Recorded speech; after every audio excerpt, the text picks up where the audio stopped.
Okay, so what did I label this? Sorry about my language. Something happened this morning or last night. Um, I didn't say anything in my other video I just did, my other live stream. I didn't say anything about it, but this, I think I should say something about it, which is really weird because I've been thinking about the connection between what happened to me and patterns, I guess. So, anyways, I heard they say if you smell like an electronic smell, like a burnt, like plastic smell, and you look around, you can't find source of it, right? And there's a logical explanation for it, right? Why you smell plastic burning, so you just correct it. But other times you can't find it, and they say it could be spiritual, why you smell burnt plastic. So I'm thinking kind of in that direction because I can't find the source of it, and I think it's interconnected to me because I've had problems with things messing with me before, and my string of bad luck, I guess, like curses or whatever. But and I'm making this video because I don't really care about my view numbers. I mean, I do, but I don't. So I'm just enjoying myself at this point. I'm not trying to reach any kind of goal anymore. I did in the beginning. I tried to reach goal, but now it's like I know I can't obtain it, no matter what I do, and that's just how it is. And whatever. I just would be happy just cleaning rooms. As long as people tip once in a while, it's fine. But anyways, off that subject, because we're not talking about housekeeping. But anyways, I had I was talking to my boyfriend last night about there being a weird electronic smell, right? And there's like a connection between spiritual things with that, with the electronic smell, burnt plastic, whatever. There's it's just a sign that something's there, right? Something spiritually is happening or changing, or what you want to call it. And I totally believe in that stuff. That these things are all around us all the time. So, and because of the evil and people that are demonically influenced and stuff to do things not that are not right, that are outside their nature. Like some people you can't see it in them, they would do something terrible, but then they do, and it's shocking, you know. You just can't believe that somebody that would have such a what would you call it? What's the word for it? Right? They have like a very gentle soul, so something like that would be something they do, something out of their nature, and it's all demonically, um, obviously influenced. Um, anyways, off of that, but I was just talking to Nick about that, my boyfriend about that last night, and he didn't really like fully like want to grasp that theory. That was what it was. He's always trying to find logical, like look at the outlets and stuff and try to figure it out or whatever. Because he said it comes and goes. It's kind of like it's there one minute and gone the next. Like it's there and then and after that it just smells like nothing. Like there won't be anything. It just be just air, and then it comes back again and it's gone again and back again, gone. And I told him, I said, it's always been around me, and I think it's some kind of spiritual thing because I've had problems with it when I was a kid. Things that were around me mostly, so they messed with me most of the time. And since I was a little girl, right, those things would mess with me, try to, I don't know, they try to show themselves to me, but I always kept my eyes closed so I couldn't see them. Things that would mess with me. But anyways, last night when I was sleeping, I wasn't asleep actually. I was awake, and Nick goes, "Hey, did you bring the cat? There's a cat inside." And I said, "I think so. I think he might be under the bed because I couldn't find him anywhere." I'm like, because a lot of times I just go under the bed and sleep under there for like a few hours, and then he'll come out and jump on my bed and sleep all night, and then we let him out in the morning. He would do his business. Anyways, I opened the front door to see if maybe the cat was outside, and I looked around. I didn't see him anywhere. I left the door open for a few minutes to see if he'd come running up or whatever. And I didn't see any sign of him. Right? Just nothing anywhere. So I'm like, well, he's probably inside. He's probably under the bed like he normally does. So just go inside under the bed. So I shut the door and I go to bed and um, I start feeling like this rustling and scratching and like shaking and stuff. The bed like shaking a little bit, like there was something underneath the bed. And I figured or assumed it was the cat. obviously, right? Who else would be under the bed in the box spring? It's a cat. So I just lay in there and I kept feeling it and all that, and I felt like the cat was trying to poke his head through the mattress and the box spring, like trying to stand up inside the box spring, which was really weird. I'm like, how are you supposed to poke your head through there? You're just a little cat, you know? And I didn't think anything of it, and I heard like these little meows, like baby meow squeaks and stuff, and it would happen periodically. I heard like little squeaks, like a little baby meow squeak. Thank you for coming in, Simon King. Yeah, I was just talking about there being something under my bed, and like my bed was shaking, like kind of like an earthquake.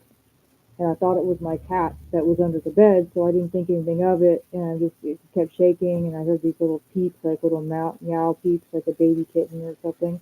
But it felt bigger than a kitten. It felt like a full-size cat, which I assumed it was my cat doing that. But I was wondering why it was making those little baby meows, and it was shaking my bed and all that. And I hear the little peeping meow at different parts of the bed when the bed was moving around. And I thought, oh, maybe the cat's getting ready to come out from under the bed. And he usually jumps on top of the bed when he's done playing underneath there. He'll jump on the bed and sleep or whatever. And I didn't see him or anything. I just heard these little peeps. And then I felt the shaking again. It was shaking most of the night. The bed was just shaking and just bouncing and stuff. And it was like, felt like he was trying to poke his head through the mattress underneath in the box spring, and heard the scratching and stuff. And I could feel him going through the box spring, like the wood and all that, and the springs. You could feel it. I could hear the springs kind of bouncing around in there, like moving around. And I'm like, that little turd. I said, he's gonna keep me up all night with that stuff. You know, it's like I couldn't yell at him. He's a cat. You know what I mean? So I eventually thought, well, eventually you'll just get tired and get bored with it and stop doing that. And he did it most of the night, or the noise was most of the night. My cat does that, but usually in the litter tray. Oh, all that scratching and stuff. Yeah. Okay, here's the gist of it, right? I just kind of ignored it most of the night, the shaking and all that, and scratching and the meowing. I ignored it. I'm like, whatever. Eventually, he'll go to sleep and stop all that noise. Anyways, I got up this morning and my boyfriend goes, or I said, where's the cat? And he goes, oh, I let him in this morning in the morning. I go, what do you mean you just now let him in? He goes, yeah, I just let him in. Right when it started to be light out, I let him in. He was at the door. And I'm like, what? He was outside all night? He goes, yeah, he was outside all night. I go, wait a minute, what was all that stuff going on under the bed? He goes, what? What do you mean? I said, what is it, like mice or something? He's like, what is that? And he goes, I didn't hear anything. I didn't feel anything. I'm like, I did. I felt the bed shaking. And I thought it was a cat. And I heard these squeaks and stuff coming from under the bed. And he goes, I don't know. He goes, look under the bed, see if you can see anything. And it's like, there's nothing there. I mean, there was never anything there. It was just noises. But yeah, I had that happen last night. And it was after I recorded the video. We talked about the cat. And what about the kid? Where's the cat? And he goes, oh, I let him in this morning. I'm like, wait a minute, you just let him in the morning? And he's like, yeah, he was outside all night. I'm like, what? What was all that stuff going on under the bed? What was all that scratching and trying to poke through the mattress and all that? What was that? He goes, I don't know. He goes, I didn't feel anything. I'm like, well, what the heck? What is this, like exorcism or something? It's like pea soup and shit. It's like, what is this crap? Because it was weird. It was like right after I was talking about the electronic smell, like smells like burnt rubber. We were talking about that last night and how that symbolizes like spiritual things, like when you smell certain things that smell electronic, like that has a charge to it. It's kind of like a battery, I guess. And I'm like, there's got to be something to that. It's got to be spiritual. That's all I was saying. And then that happened. The thing under the bed. It was like a demon or something under my bed. It was like trying to fuck with me. Sorry, it was trying to mess with me. Like they did before, because they used to try to grab at me when I was a little girl. They used to try to grab at me as a demon. They tried to grab me when I was in bed. They tried to snatch me. Because I remember one time I was on the top bunk and I just laid down to go to bed because I had to go to bed. And I felt all these hands grabbing at me. It was like 1,000 hands pulling on me, trying to pull me down through the mattress.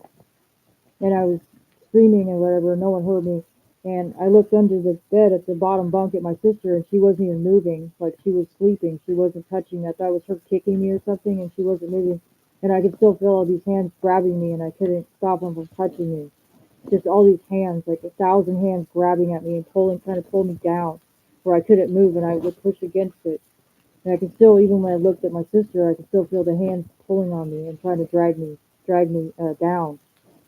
And I screamed. I guess I screamed loud enough to where my parents heard it and they came in the room and all that stopped right when I screamed really loud. And my dad asked me about it and he didn't really get into anything. He's just like, "Oh, it's okay. It's just a nightmare." I was like, "It wasn't a nightmare." I told him I said I was awake and I could still feel even when I looked under the bed, under the looked at the bottom bunk see if my sister was doing that, and she wasn't even moving. She wasn't doing anything, and I could still feel them touching me. And they say when you feel that the hands on you touching you, that means that you're going to be possessed. Like demons are trying to possess you, like a demon's trying to get into your soul.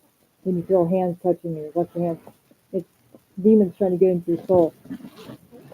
That's what I read. That's what it means when you feel the hands. It's demons trying to get and possess you and turn you into a zombie, I guess. Like what's happening with a lot of these people in our country. They're becoming zombies, and they don't talk about this stuff because their brains are already gone. They're already possessed by devils. They're being possessed by devils. And you already heard they said they're gonna stop Trump's inauguration. Somehow, some way, I guess they said they're gonna stop the inauguration, Trump's inauguration, to where it's not gonna be peaceful. I guess peaceful transfer of power, right? So maybe that's why I'm sensing this evil demonic shit because there's going to be something evil happening on inauguration day and after inauguration day where we're going to have lockdowns again. Maybe it's my intuition and that's why I felt the bed shaking or something because something bad is happening or going to happen. Right when we think everything's going to be fine, that's when it's not fine. That's when we're not fine because we've only had a couple years off from this and they want it to come back. Yeah. Do you get attacked spiritually, Tammy? I bet you do. Yeah, I felt like it was because I didn't think anything of it. Like I was saying before, I thought it was the cat. I literally thought it was the cat doing that, and I'm like, I was just, oh, it's just a cat. He's just playing under the bed. He's playing in the mattress or whatever, he's scratching, and I didn't think any of it, and it kept going all night. I'm like, hey, stop that! Like, hey, stop that! It's like keep me up all night. You know that scratching and trying to stand up under the mattress and all that, trying to pick it up with his head. I'm like, damn, he's strong. You know what I mean? He's able to pick it up where there's like you could see a bump where the head was. I'm like, oh my god, it's like you little turd, you know. I was getting ready to yell at him, and I didn't. I just thought eventually get tired and go to sleep or and stop doing that scratching stuff because he's playing. And like I said, the next morning, my boyfriend told me he had just let him in the morning, and I'm like, what the hell was that under the bed? That was doing all that was poking his head through the mattress. I could see the head trying to poke through the top, through into the mattress. And the cat must have had, whatever it was, must have been strong enough to punch through the box spring and the mattress to try to put the head through. It's like, what the hell was that? That scared me after that. After he said that, after he said that he just let the cat in. I'm like, what the hell? So I thought I'd share that. I've been picked up and thrown by an unseen. Neighbors called the popo. They asked who beat me. I lied, said I was hit from behind.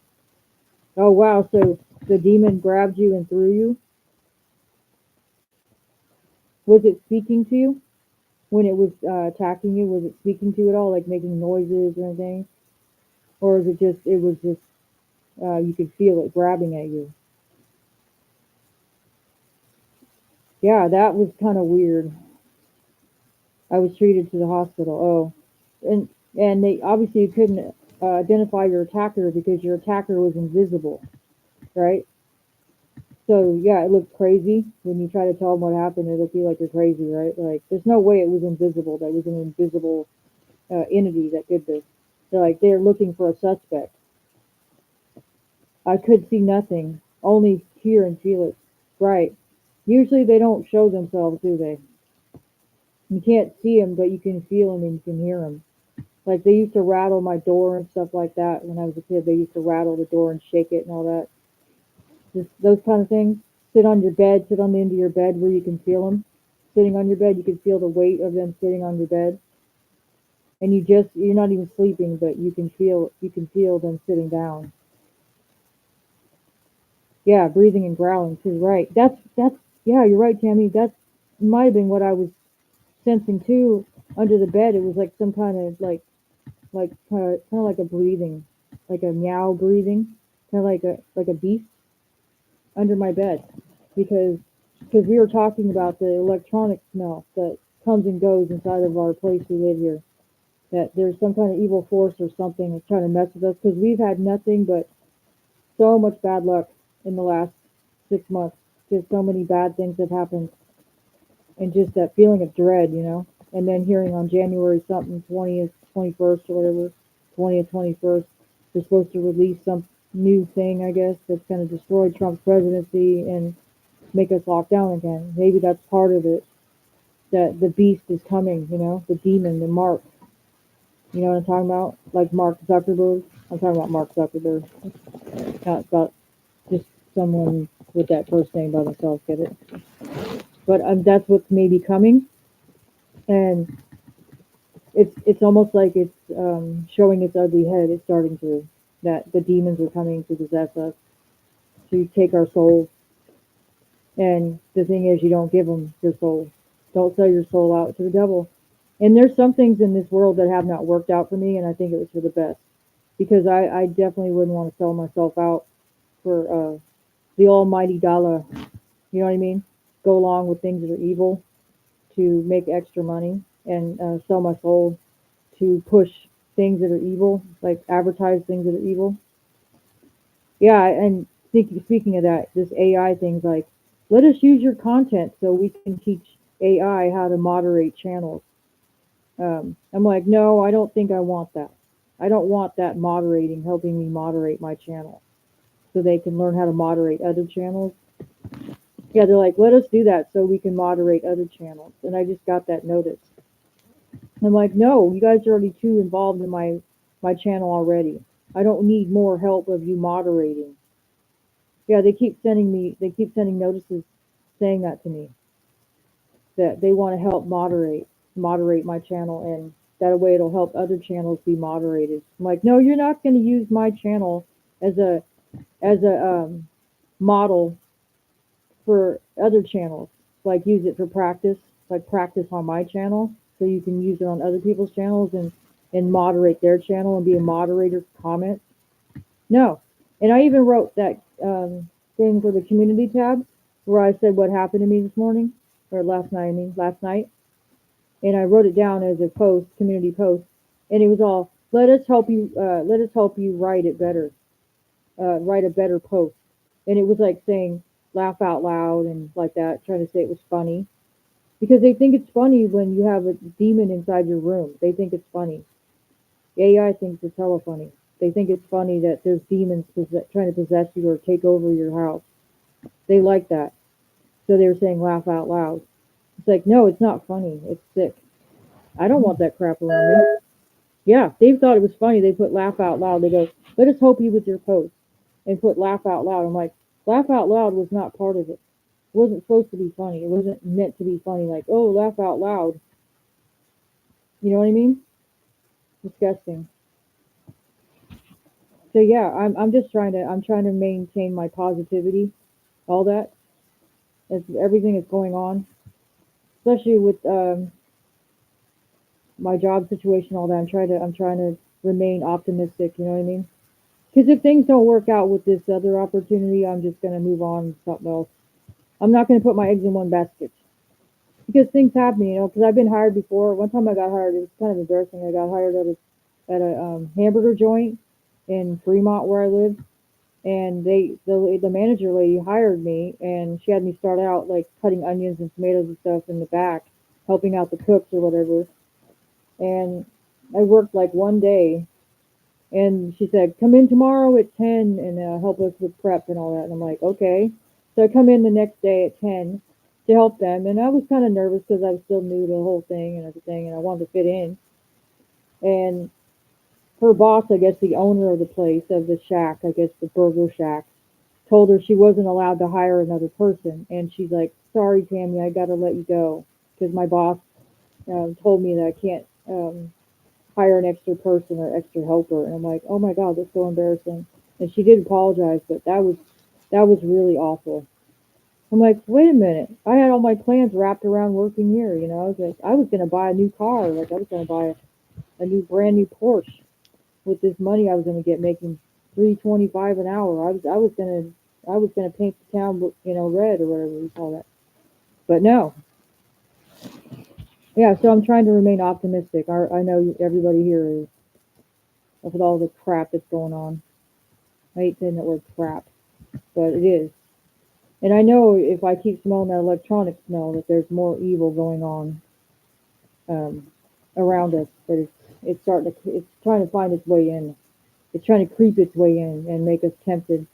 It's like, well, if you don't do what we say, then you're just going to have an early, date, expiration date, kind of like milk. You know what I mean? Our days are counted. And I don't care. I'd rather have my days counted than live in a world with a beast. Because I can smell the beast and I can see and I can hear the beast and feel the beast. The beast is coming. And it may not be coming in my lifetime, but it's coming. You can smell it. Like, what's his name? Phil Collins said, I can feel it in the air tonight. It's coming. Just like this uh, frost that we have right now is the fog that's coming. It almost looks like the Bay Area here, all this fog. It's so foggy right now. And it's only 2 o'clock and it's totally foggy. So, yeah, and I have so many tabs open on my computer right now. Damn. But it's all stuff that I like, though. It's all stuff that I like. So I don't want to close these tabs because I don't want to forget what I'm searching for and looking for. We are in it together, everyone with eyes to see. Right. You know what? The good thing is I haven't been asked any DEI questions with this other new opportunity I have. So I'm kind of happy about that. They didn't throw that in there. So it's like, thank you, God. Literally, right? Thank you. Because I don't want to have to answer those. Like you said, Tammy, earlier, you said not applicable, not answering. Yeah. Oh yeah, I have my appointment tomorrow at 2 o'clock too. I hope they like me. They still have to do the background checking. So I hope that everything's great. Because they're like, in the background check, they go, be honest with us. They go, if you have anything, you need to be honest with us. If you have any criminal anything record, doesn't matter how far back it goes, you need to tell us because we're gonna look. And I'm like thinking, oh my God. And you get kind of nervous. You're like, oh God, God, God. It's like they don't care how old it is. Like, oh God. You know what I mean? It's like you start to think you're a criminal for a minute there. You're like, oh my God, oh my God. I know I'm not a criminal, but let me think real hard. Oh my God. You know what I mean? So scary. It scares me. Just someone doing deep, deep checking. Like, cause I'm a bad mamma jamma when I'm on here. You know what I mean? I'm kind of like a loose cannon sometimes when I'm online and stuff. It's like, hopefully they're not watching my videos, but I doubt they're gonna waste their time, looking at some small town person like me putting up any videos. I'm not like big time anyway. That's fine. But yeah, I have my appointment tomorrow and I have to get my fingerprints done and my uniform. Hopefully they'll pick me. That's a reminder of the upcoming background interview appointment. Hopefully they pick me. Kind of nervous, but whatever. Nerve wracking, when you have to have all this stuff done. I'm just used to just filling out a regular application. But hopefully I get it. Hopefully I'm crossing my fingers. If I don't, then I'll just move on and look for another job. Because the busy season's coming. So I'll just get on my hands and knees and beg Best Western to give me a job. I'll just be like, please, please, please. I'll literally scrub the floor with my toothbrush. I swear, and I'll brush my teeth with it after. That's how dedicated I am. I need a job really bad. You know what I mean? I'm not kidding. I don't even care. I don't even care. I don't care. I just need a job. So whatever. Because I can always just get new teeth or something eventually. Just give me full time work. Please. You know what I mean? I got my heat and blanket. But thank you for coming in, Tammy, and you did most of the commenting, and Simon King, and whoever the third person was, probably Josie. Probably just dropped in for a minute. But I really appreciate you guys coming in. So many private older people need help. Oh yeah, private. What do you mean? People that own live in their own home, but they're kind of elderly. You mean? Is that what you mean by that, Tammy? Like elderly people that need like someone to come in and clean their house or whatever, or whatever. Because that would be cool too. Because I don't mind cleaning up after other people. As long as they give me like instructions or whatever.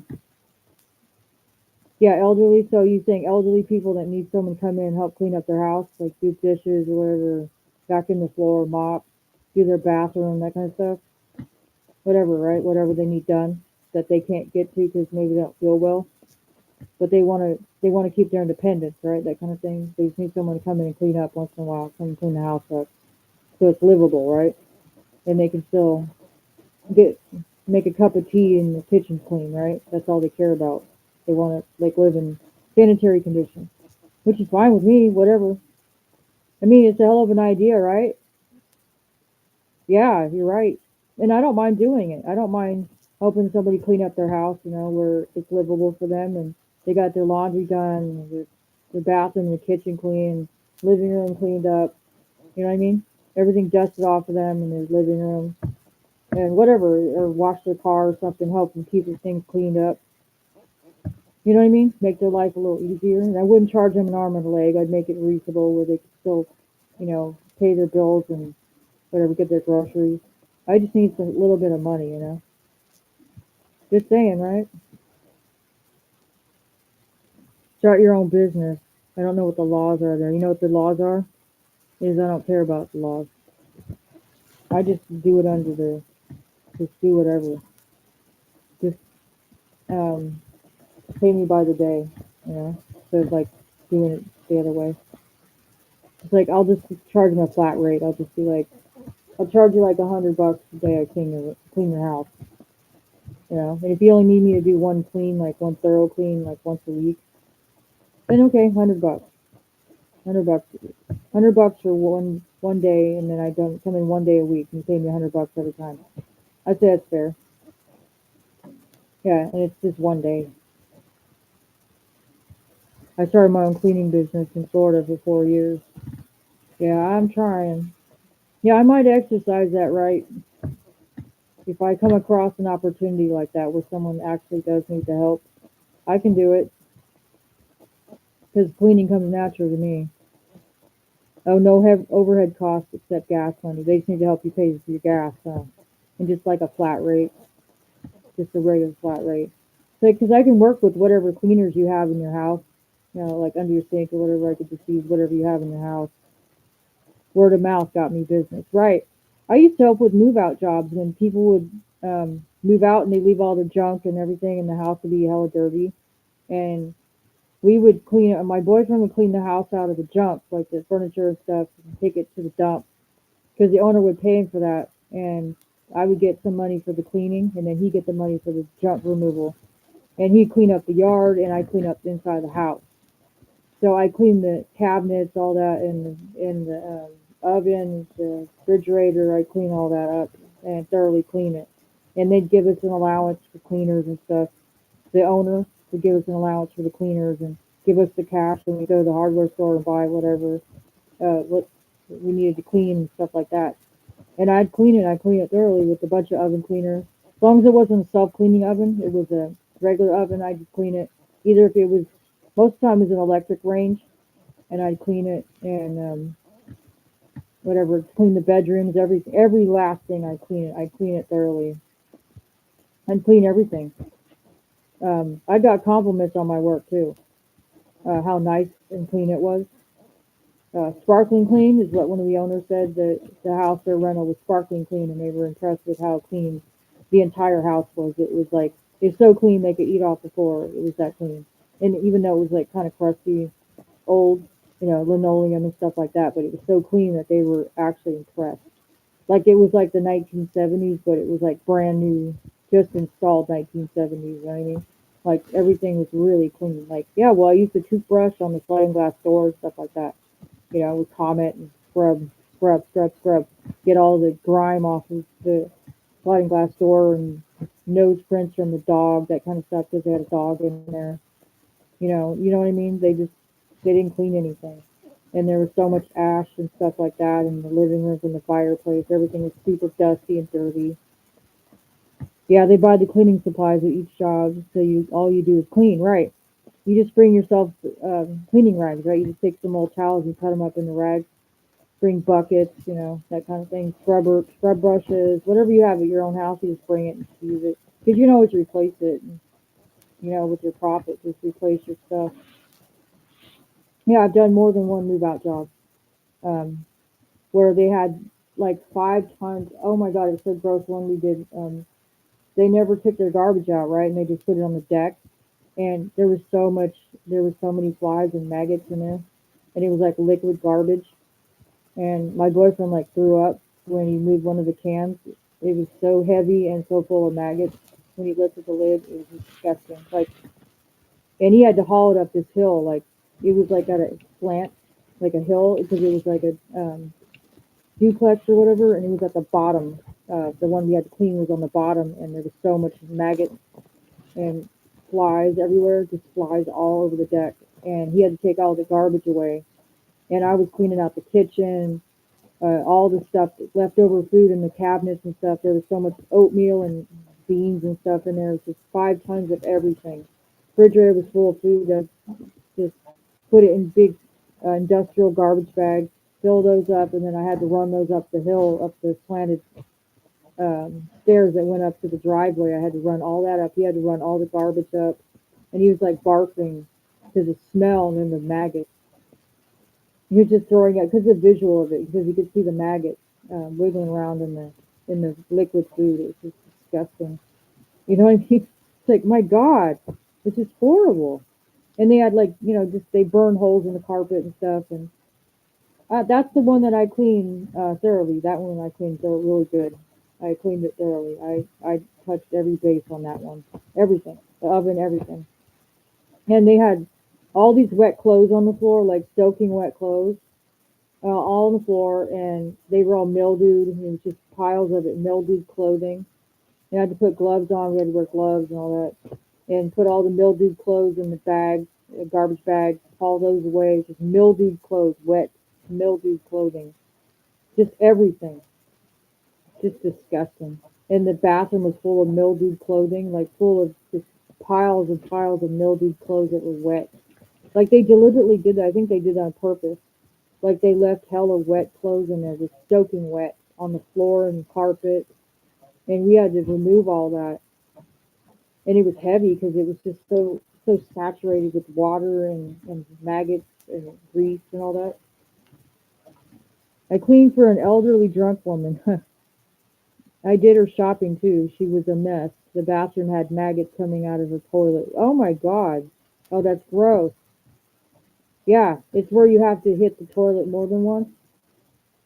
Yeah, it was funny because one of the bathrooms I cleaned, apparently they had hamsters in there, and they kept them in the bathroom. There's all this just hamster pee and on the floor and all that. Just it got everywhere in the bedding and all that. Just all that, whatever it's called, that sawdust, and it was all saturated with like a hamster pee and droppings, hamster droppings and all that. Fly paper everywhere on the ceilings. Just disgusting. I'm like, what the hell? And the first day we were there, we basically cleaned out most of the junk out of the house, put it in the trailer. It was just all like had burn holes in the furniture and all this just garbage furniture. We put it all in the trailer, and then we went home and rested. And then we came back the next day, and it was weird because I guess the guy that rented the place that got kicked out of there, evicted, he came back. I guess he broke into the house, and he hauled one of the mattresses that we had in the garage back into the house and slept on it. Slept on the dirty mattress on the floor in the living room. And then I guess he snuck out before we came back because we didn't come back until like noon the next day because we were still pretty tired. And apparently he had snuck back in there and slopped on the floor in there. And then I guess he might have came back to grab some more stuff, I guess, whatever was left. But we threw away so much of his crap, like papers and everything. We threw it right in the garbage, right in the back of the trailer. It's like, because it was like 90 days later. and they finally were able to get in there legally and give us the key to get in there and throw everything away. One thing we got out of it though, we did get an abandoned Jeep. He did abandon that. He left a 1988 Jeep Cherokee there, and all we had to do was put the engine back in and the transmission, and it started right up. So, and I had to file for lost title, lost pink slip or whatever. I think I found the pink slip. It was in a drawer. I found the pink slip and the key to the Jeep, and then we had the Jeep hauled to our place, and then had the engine and the transmission put back in, and started right up. Car started right up. All we had to do was get a newer. We had to get a new battery. That was about it. Started right up. We got a free Jeep out of it because they abandoned it. They abandoned the Jeep. So yeah, there's that. So we got a free car out of it. Well, not exactly free because we had to pay for the back fees and all that DMV fees. So that was fine. Whatever. Still got a free Jeep, isn't it? But then what happened later? It was like 3 years later after we got that Jeep, and it ran great. And used it to haul his trailer and do dump loads and stuff. It was a great Jeep. It was a heavy Jeep, and it actually turned out to be a really great thing. So we got a little prize out of that nasty business.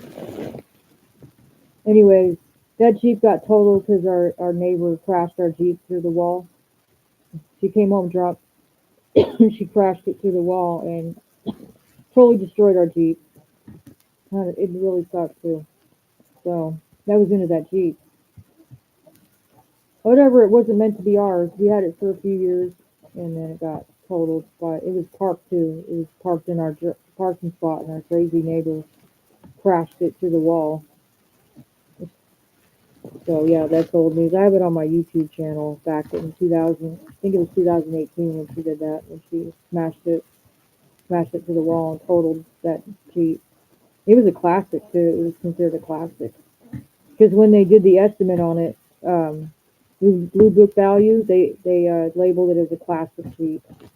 So we got like 3,000 something bucks, like 3,000 bucks I think, because it was a classic. Even though it was stained, I guess the seats were stained, but it was still considered a classic Jeep. So they gave us the blue book for it. It is what it is, right? Yeah, thank God we weren't injured, right, Tammy? Nobody was in the Jeep at the time, but it was parked and she was going like 80, I think they said 70 to 80 miles an hour when she hit the car and smashed it to the wall, about 80 miles an hour. And her car got all crunched in, and her truck got totally smashed in. And after she hit our Jeep, she backed her car up, or she backed her truck up and parked in her spot after she hit our Jeep. And then she walked right past us as our jaws hit the ground. She saw the Jeep to the wall. And she was going to go back into her apartment and just walk away and not say anything after she just smashed her car through the wall.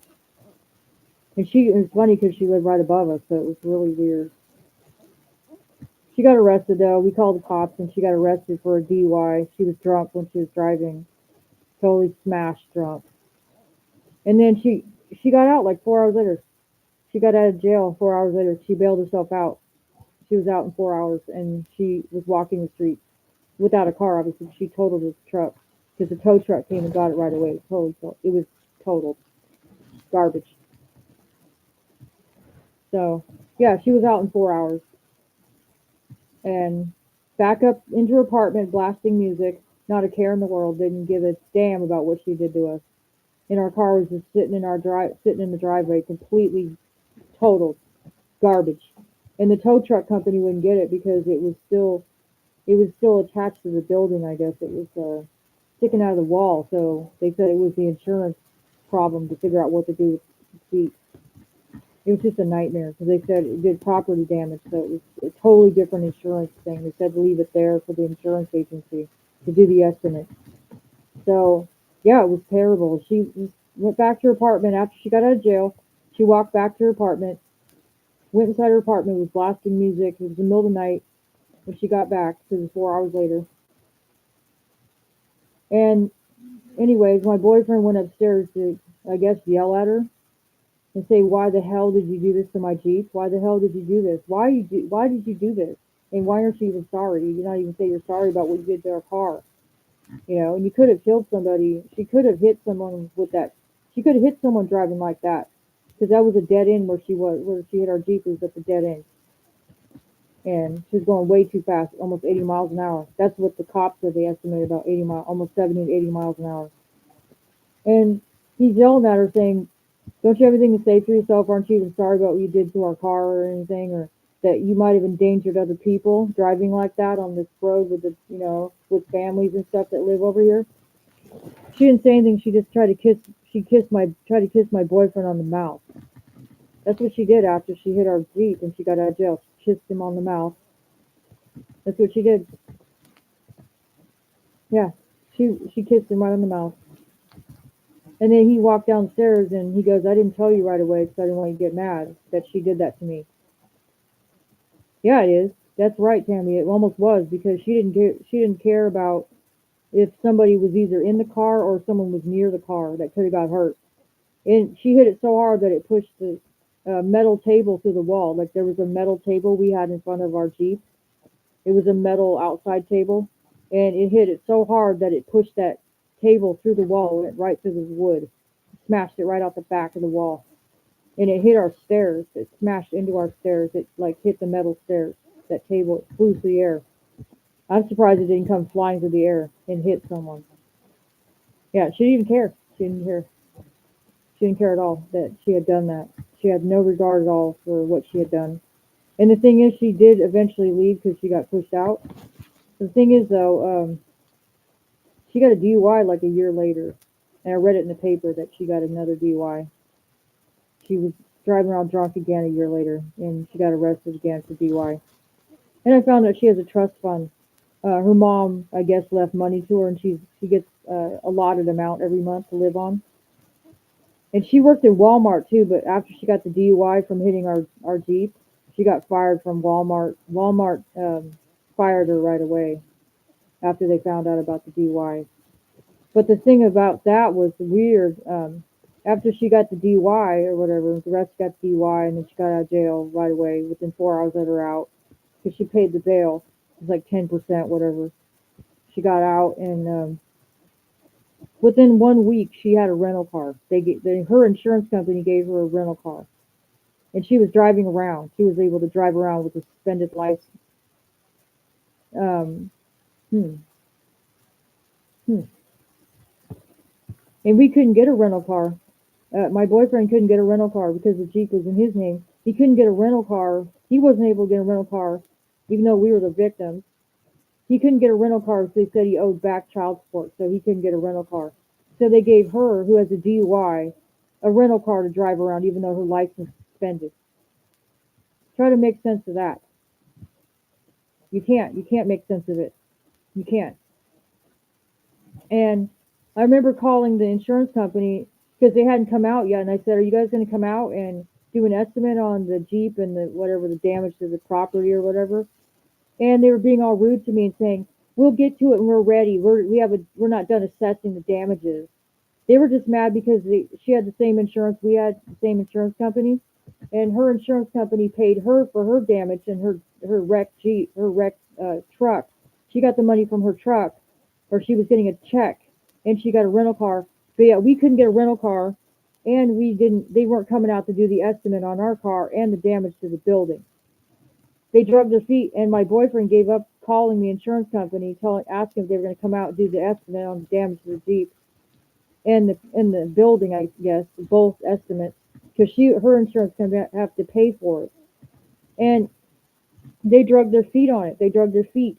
It took them months to come out there and do the estimate, and they finally came out after months later. So our car had to sit there in the wall for months, sticking out of the wall. They left it like that. And they finally came out and did the estimate on the Jeep to see what the value of the Jeep. Because the lady's all, "I don't know if it's a classic or not. I have to check." And it's like, it is. It's over 30 years old, so it is a classic. So she's like, "Fine, we'll give you the blue book value of the Jeep because it is a classic, even though the seats are stained up or whatever. It's kind of crusty and dirty, but it's still a classic." So she's like, "We'll give you the blue book on that." And I said, fine. I said, when you guys going to come and tow it out? She's like, that's going to be determined. I'll let you know when they're going to come tow it out. We'll give you a time. So I'm like, fine. And they finally did come get it. The insurance company finally sent a tow company to come get the Jeep. We gave them the keys to the Jeep and the title and all that so they could total it out and whatever, take it to the junkyard. And that was the end of that. And they fixed the damage to the building and all that. That was taken care of. Her insurance company had to pay for the damage to the building. And it was fine after that. She got kicked out and then I read that she got another DUI. So there you go. There's that, right? But I'm the evil one, right? I'm evil person. But yeah, I just don't know how people get away with that. I don't honestly know. How can someone who has a DUI get a driver's license, or not driver's license, but get a rental car from their insurance company, paid for by the insurance? How does she get a rental car? You could have sold the parts and got more money. You know they do, the insurance companies. Yeah, the parts on that Jeep were probably worth a few bucks. They knew that. They knew in the salvage yard that Jeep was worth a few dollars because some of the parts on there are pretty rare to try to get. Because a lot of people collect those older Jeeps. They like to collect them because they're classics. Because they don't make them like that anymore. They're made a lot differently now. Yeah, it just sucks. It just sucks the way it went down. It wasn't the car itself that sucked. What happened to the car? It was just the way we were treated. Just being treated very badly by the insurance company. And I'm afraid if we ever have another problem or whatever, that we're going to get treated the same way that we did last time. And it's like, please, no more accidents. I can't take it anymore. I am so done with this. Just no more, no more. Oh, your Uncle Paul collects old Jeeps. See what I'm saying? Someone probably pulled that out of the junkyard probably right away once it was taken over there. Someone probably saw it and they probably took it. You know what I mean? I mean, mostly all that was wrong with it is the radiator got fucked up because we just replaced the radiator on it and a bunch of other parts. So I spent a lot of money. We spent a lot of money on parts on that Jeep, fixing it and everything, windshield wipers, all that. We were trying to get it keyed, get a set of keys made for it, because it was missing the door key. It had the ignition key, but we didn't have a door key, and we were trying to get one made. And they go, "Well, that's going to cost you, pretty penny to have that made." And I go, "Okay, fine." I said, "What? How much is it?" And they gave us a estimate of how much the key would cost. I'm like, "Fine, just see if you can try to get it done." And then she goes and crashes into our Jeep right after that. Right after I find out the information about how I'm going to get a door key. It's like, okay, whatever. It's like a couple $100 or whatever for the key. Fine. That way we can lock the doors, right? We were able to turn it and lock the doors. That way it's not unlocked. Because we had no door key to lock the doors on this Jeep. It was always unlocked. So, whatever. You know what it is, right? It is what it is. It was a nice project while it lasted. And it got me to work for a year, back and forth, back and forth, back and forth. I used to go to work all the time in that Jeep and I was never able to lock it. And whatever, it was kind of a crapshoot whether or not somebody would drive off in it because I had no way to lock it and secure it. So we never kept anything valuable in it anyway because we knew we could lock the doors. It's kind of funny, huh? It is what it is, though. But it was a tough old Jeep. We could tow heavy loads with it and strong, strong, good Jeep. But yeah, I'm going to say goodbye. I don't want to keep you guys on here too long. Thank you for those who came in, especially Tammy and, let's see, Simon King and probably Josie Wells and maybe even 10 TV. I'm not even sure. But I appreciate it. Sorry about that. Evildoers win here, but will answer someday. Right? Yeah. I wouldn't say per se she's an evildoer. I think she's just a really stupid person, the one who hit our Jeep. She's just a really stupid person. Just very stupid, ignorant person. She just will not grow up. Just won't grow up no matter what. It's like, just, you got to come to a point where you just grow up and you're tired of the silliness, the BS of being a drunk, falling down drunk. It's like, you're going to hurt someone someday. You're lucky all you did was destroy our Jeep. You didn't destroy a person's life. You know what I mean? By being an ass. That's what she is. And whatever, her family blames us for why she lost her apartment. No, lady, you lost your apartment because of yourself. You decided to drive drunk and drive almost 80 miles an hour on it up to a dead end road where you lived and hit your neighbor's Jeep and destroyed it and destroyed property. That's not my fault. That's your fault. And now you have probably maybe even 3 DUIs under your belt now. And apparently nobody cares. And she keeps being allowed to have a driver's license and drive around intoxicated. Because my boyfriend, he saw her like a year and a half ago, and he was going to the gas station, and he saw her sitting out front on the curb drinking a tall boy, just slugging it, just slamming it, slamming a tall boy. She didn't learn anything from this, not at all. So yeah, yeah, she likes to party and hang around gas stations and drink a lot of beer. Probably drive drunk while she's drinking tall boys in public. Just really immature. It's like, how do you keep a job like that? It's just, I honestly don't understand it. I don't understand. It's like you reach a certain point where you're just kind of tired of that crap. It's like, it's not party time anymore. You're old enough to be someone's grandmother, you know what I mean? You're like in your almost 60s. Just really strange to me. Really strange. Like, act your age. Like bake some cookies or something for your grandkids because I saw she had grandkids. Like, why don't you go bake some cookies or go knit some booties for your baby, your daughter's babies. You know what I mean? Do that. Like, be a grandma. You don't have to be old. You don't have to act old, but you can just be like an example to your grandchildren. Like, this is how a civilized female acts. You know, this is an example for you to behave like me. You know, be a homemaker and know how to bake and cook and make things and whatever, keep things clean, keep the house nice and clean and take care of the babies. You know what I mean? That's all you have to do. You don't have to be a grandma looking person. You don't have to do that. It's not a requirement. But just act your damn age. You know what I mean? That's what I'm doing. The older I get, it's like the more it's not party time, the more it's I need to take care of my business and take care of my family and not worry about um, doing stupid stuff like that hurts other people. So all I can say is I hope someday she grows up and she sobers up and sees the error of her ways and acts. She's gonna ask God for forgiveness for what she did, for the things that she's done, and maybe the people that she's harmed forgive her as well for her behavior. That's all I'm saying. And she was the same lady that when she years before she hit our Jeep, her boyfriend died inside the apartment. She was at work at Walmart and she came home and apparently had died in one of the chairs, I guess, inside the apartment. He was dead, died while she was at work, and um, it was really sad because we saw him getting hauled away on a gurney, I guess, and I didn't know if he was dead or not, but I just saw him taken away on a gurney, and it's really crazy, and I'm like, oh my God, it's so terrible. And I guess we were trying to say we were sorry about what happened. We're like, sorry, I'm not gonna say her name, but we were trying to say we were sorry about her boyfriend. That's terrible, because I saw him get hauled away. I didn't know he was dead. I just like tell her sorry. And anyways, the next day we found out that he was dead. Right? Like we heard through grapevines. I guess he had died. He was already dead or dying or whatever when they got him on the gurney. And maybe he was dead in the apartment. I'm not sure, 100%, but she was throwing his stuff away in the dumpster the next day. Like I saw her literally taking his tools and stuff and throwing it in the dumpster.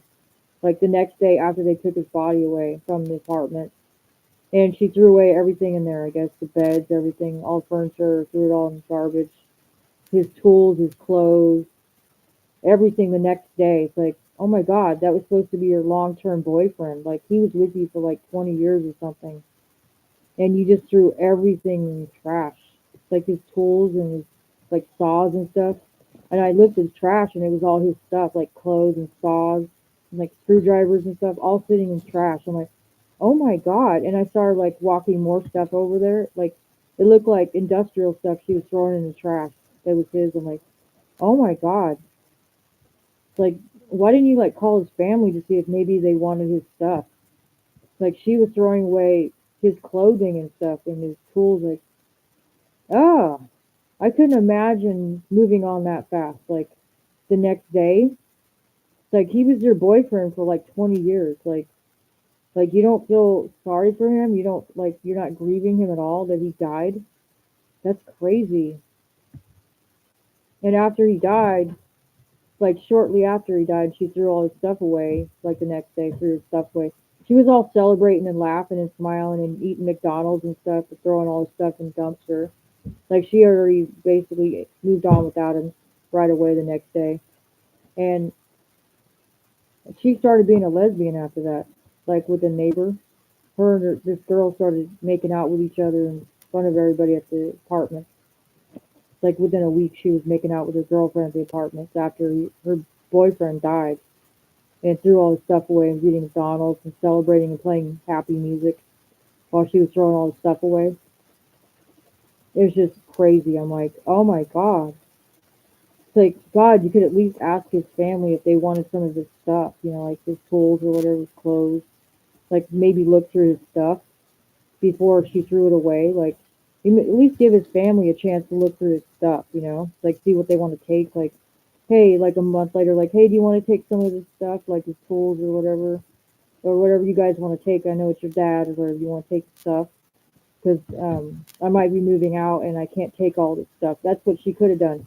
She could have boxed some of it up or whatever, eventually boxed it up.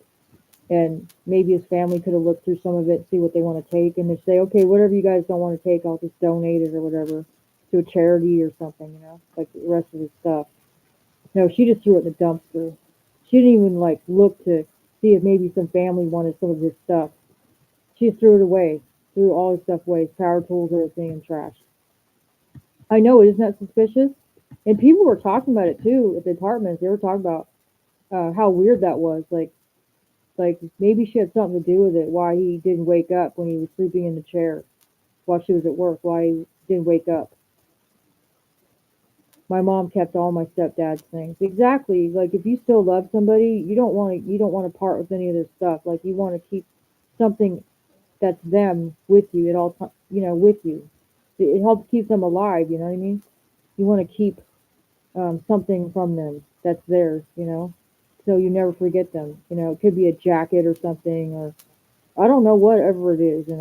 Whatever it is, something they that reminds you of them. That's their thing.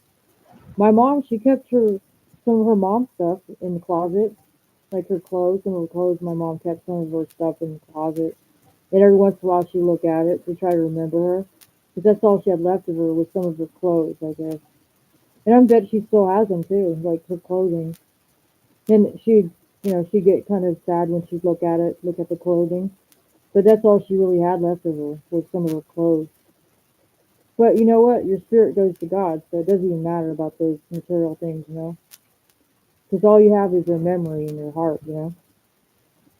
But yeah, I was just really surprised how she threw his stuff away the next day. It was really weird. It's like, wow, you didn't even give his family a chance to like at least um, be able to get some of his stuff, take some of his stuff, before it got donated or whatever eventually. She just moved on right away. It was like party time and she was just making out with her friend, I guess, his girlfriend, within like a week after he was gone. They were like partying and drinking and smoking meth probably. Just doing all kinds of crazy stuff. Yeah, it's just crazy. And then, the Jeep thing happened right after that, shortly after that. She hit our car. It's just really weird. Because it was weird, like the day before the car accident with the Jeep, her friends all, because I was getting ready to go to work or whatever, and I was going up the stairs to go to work, and I don't bother anybody. I just mind my own business to go to work. And she goes, "You, yeah, you, I want that table," and it was a table that was in front of the Jeep. And I looked at her and I said, I don't know about that table. I told her, I said, that's my boyfriend's table. I don't know what he wants to do with the table. I said, you might have to wait till he gets back and maybe ask him about the table. See if he'll let you have the table, because I don't know. It's not my table, so it's his table. He can do what he wants with it. And it was weird because her friend hit my car the next day, hit our Jeep the next day, and smashed it to the wall. It's really weird. Really, the whole thing is just bizarre, and I'm glad that we're not around that anymore. But it was demonic. It was like almost demonic that totally happened, and we saw it and we experienced it pretty much.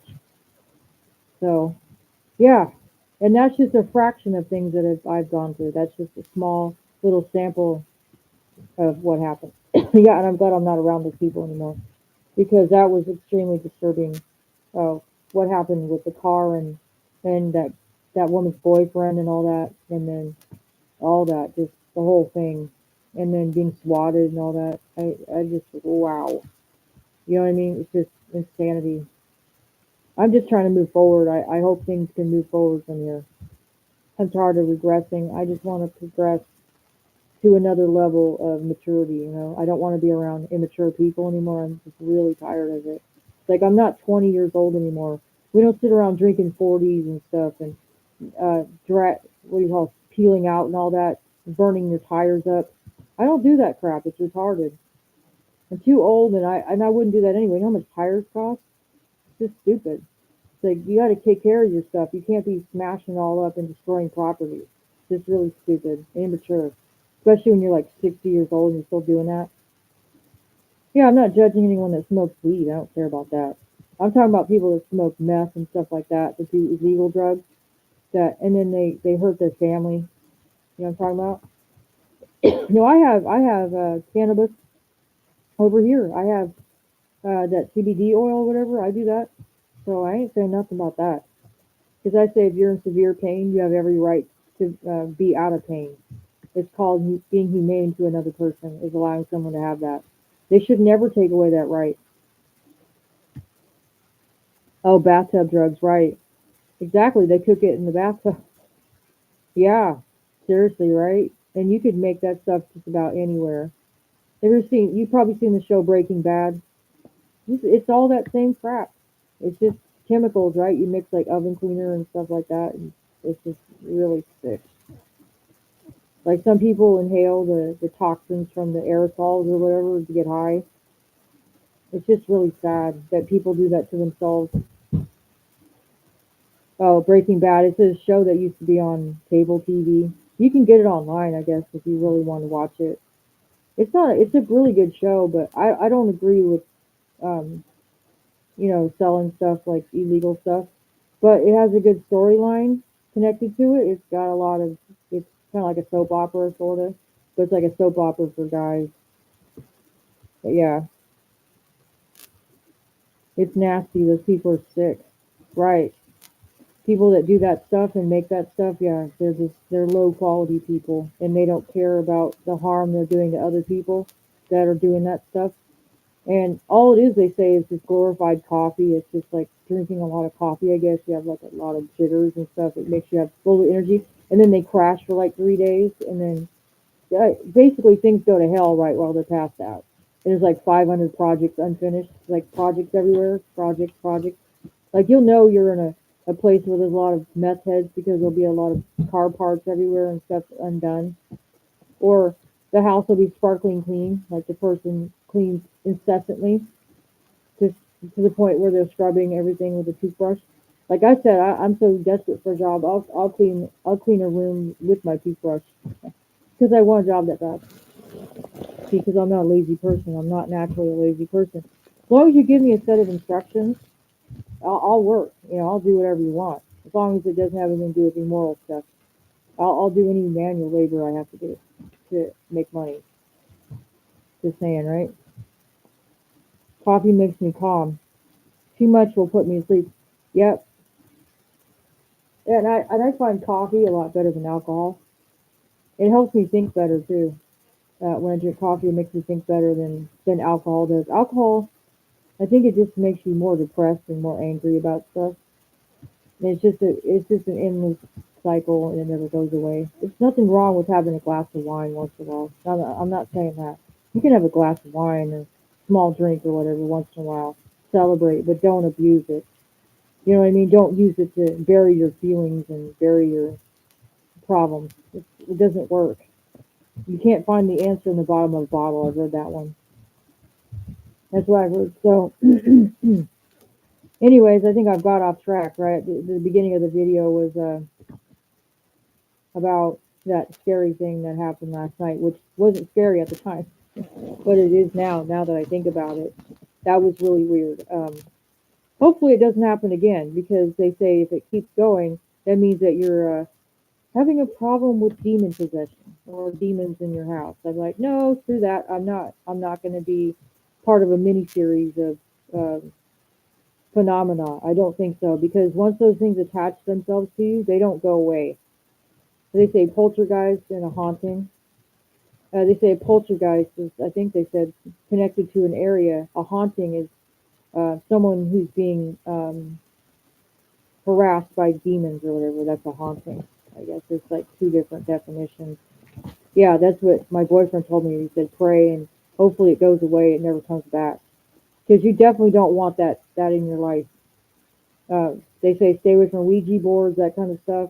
Witchcraft, don't touch any of that stuff because it invites that evil into your life and you can't get rid of it. It will not go away once you've opened that door because you're going to have a priest after that bless your house from the demons that are trying to take over and take over your soul. So don't get involved in that stuff. Don't go to psychics. They say don't go to psychics. You know what I mean? Although my boyfriend did go to a psychic a long time ago, back in the early 2000s, um, and the psychic did tell him some stuff, and it did come true, and it was really weird that she knew those things. Like it was literally 100% accurate um, predictions that actually happened. Like a tow truck he had, she predicted that the tires would be flat on it, would go flat on the tow truck, that kind of stuff, and it actually happened. The tires went flat, and it was weird. It was like a slow leak or something. Like, how does she know? How does she know that? And then she also predicted that he would meet someone with dark brown hair or whatever, and she'd be different than girls or a different person he's ever met, like a deep thinker or something. And then here I am, right? I guess you just say there's no doubt about it. What happened? It's just weird. Yeah, it's scary. It's scary how accurate some of these psychics are. It's almost scary. It's like demonic almost. It's like you don't even want to know. It's like, yeah, it's tempting to want to know. Like, I want to know. Like, you want to know if you're going to get laid off in your job. Like, a psychic could be like, yeah, you're going to get laid off in 2026. You're like, oh no, what's going to happen? She's like, okay, let me tell you. And you're like, oh my God. It's so scary. A medium tried to read me. I read her instead and got away quickly. I scared her. Yeah, you don't want that because then they'll invite demons into your life. It's really scary. It's like, I guess you just have to find out naturally your future. You know what I mean? Because you don't know what your future is. It's really scary. It's tempting too to want to know. You're like, oh, I really want to know. Like your birth sign, you're like, this is your birth sign and this is who you are by your birth sign. It's like, I'm a Pisces, but I'm not a fish. So I don't know. I don't know if I totally buy into all that, because I don't feel connected to anyone else that's born the same month as me. I don't think we have that much of a connection. I don't. I just don't. I don't see it. That we're kind of the same. I don't think so. I think it's just the luck of the draw. That when your birth date is, it's kind of the luck of the draw when you're conceived or whatever. It's the luck of the draw. It's just kind of random.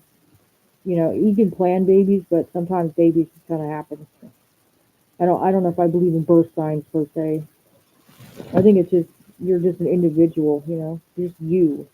I don't want to be lumped into a room with a bunch of Pisces, like everyone's a Pisces, like, oh, we have so much in common. Oh my God. I doubt it. I highly doubt it. You know what I mean? I highly doubt it. That's like saying all blondes are dumb. No, that's just hair color. It doesn't have nothing to do with intelligence. There's plenty of blonde ladies that are smarter than a lot of brunettes. You know what I mean? So let's not judge people by their hair color either. You say, oh, because you're blonde, you're dumb. No, plenty of smart blonde people that are just as intelligent as anybody else. You know what I mean? Or like saying, oh, they have no soul. That's stupid too. Really stupid. So people go around saying that crap.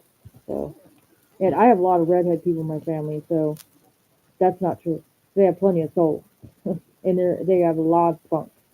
So I would say they have a lot of soul. Just saying, right? So, and if you have a redhead person in your family, you find that extremely offensive if someone says that. Or if you have a blonde person in your family, you find that extremely offensive. Those comments. You know what I mean? It's like, that's not cool. Don't say that. You know what I mean? Don't say that. It's messed up. It's like, I wouldn't want to be judged like that. Because I have children, my family are blonde. My children are blonde, mostly blonde, and redhead. So it's like, no, no, you don't. You don't want to do that. You don't want to get into my roadhouse bar. You just need to shut up. Don't talk about my family like that. Stereotyping. It's stupid. It's like, how would you like someone stereotypes you? You know, say, oh, you're a meth head or something. It's like, you don't know anything about me. Just because I talk fast or whatever doesn't mean I use drugs. It just means that I'm kind of into what I'm talking about. And I've had people say that to me. They're all, "You're a meth head because that's why you talk so much, why you talk so fast, and why you're so like excited and stuff." It's like, I'm excited to tell you to shut the fuck up. That's what I'm excited about. And you can drug test me and look at my gums, and my gums are pink. Okay, because people that use meth, their gums are not pink, and their teeth fall out and they turn black. Okay, that's the truth, Ruth, and I'm sticking to it. So yeah, I've been told that many times, and I show 'em my gums and my teeth. It's like, look like my teeth are rotting out. Look like my gums are rotting out. See? See? There you go. You saw a part of my skull. I get that too on ADHD. Right. And people go, oh, you must be on meth or something. Bullshit. Sorry about my language. Offensive content. Beware. We need the AI to help you with your channel because we need to help you with your content. No, I don't want someone who is related to a toaster telling me what to think when you don't even think. All you do is program. And I don't want to be around things that program. I don't want to be surrounded by something that programs, which is part of the potato chip thing. Screw that crap. So, anyways, I've had a good time, Tammy. I really have. I really had. It's like kind of like a phone call, but like better. Yeah. But whatever. We'll see each other on the other side, right? Once I guess Russia finishes us off. You know what I'm talking about? That's what they keep saying. Russia, Russia, Russia, instead of Marsha, Marsha, Marsha. It's Russia, Russia, Russia. I don't think so. It's going to come from within. If any problems arise, it's not going to come from them. It's probably going to come from within. We are our own worst enemies when it comes to incidents, I guess. So far, the track record has proven it. We are our own worst enemies. Just saying. Yeah, so thank you for coming in. Appreciate the views and thanks for watching. And they go, oh, somebody was saying, if you go online and you care about having a social media account and having friends online, you're going to ruin your marriage and your family and all that. It's like, yeah, that's why I'm doing this, so I can ruin my marriage and my family. Yeah, that's why I'm doing this. Exactly why I'm doing this. No, I'm doing this because I enjoy it. And it actually makes me happy. And my family makes me happy too. So yeah, can I be happy about both things? Yeah, I can. It's actually physically possible. If they didn't want us online, they shouldn't have invented internet. They shouldn't have allowed internet, and they shouldn't have given women the right to vote. If they didn't want women online and having internet, they should have not invented either one. There you go. Too late now. What are you gonna do? Dig up the people that invented it? No. We're just gonna keep rolling with it. And I'm still a Christian person, even though I'm online. But I'm also very opinionated. So yeah, maybe I'm a sinner, but I repented every day.